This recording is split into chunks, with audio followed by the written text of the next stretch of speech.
Following the Prime Minister's special statement in Parliament earlier today, several trade unions decided to call off the strike action planned for tomorrow. Trade unions from several sectors, including health, railways, transportation and banking, had planned a one-day strike action which was to commence at midnight in opposition to certain proposals in the 2016 budget. Considering the concessions granted by the government, we have reached a final decision to temporarily call off the strike action, which was planned to commence at 7 a.m. on the 15th. For the transport industry faction, we have won a major victory through this union struggle. Therefore, I must state clearly that the bus strike, which was to commence at midnight, has been called off. Buses will operate as usual across Sri Lanka. Prime Minister has reduced the service charges and taxes that were increased for bus operators through the 2016 budget to a satisfactory level. Therefore, the all-island strike that was to commence at midnight today has been called off temporarily. When the key trade unions, the responsible trade unions, are stepping away from this fight, it is difficult for us to get our members only to participate. Meanwhile, the Lanka Bank Employees Union says their union struggle will continue.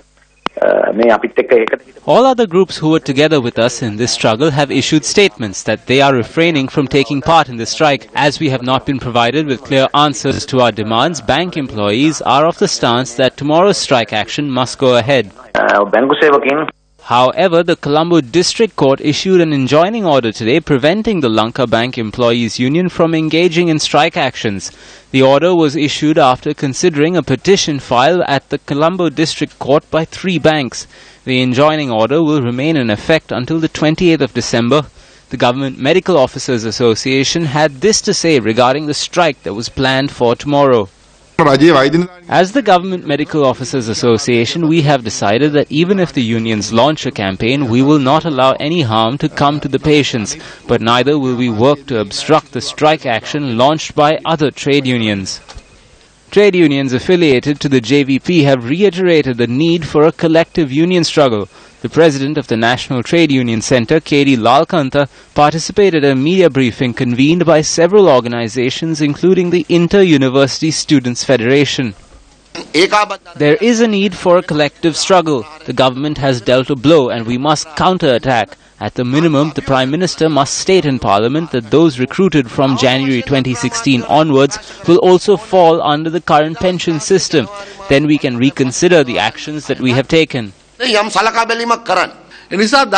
people of this country are facing a struggle with regard to winning their rights after the 19th.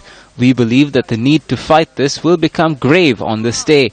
We will come forward as required. Even so,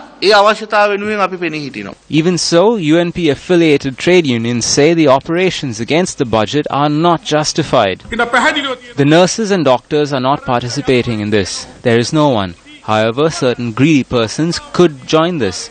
Defeating this will provide an opportunity in the future for the working people to win their rights. The Public Service Trade Union Federation also commented on the matter. We have no faith in them whatsoever. Even if they say that they held talks and decided to pull back the strike action, we will not be troubled. We cannot join these lackluster battles.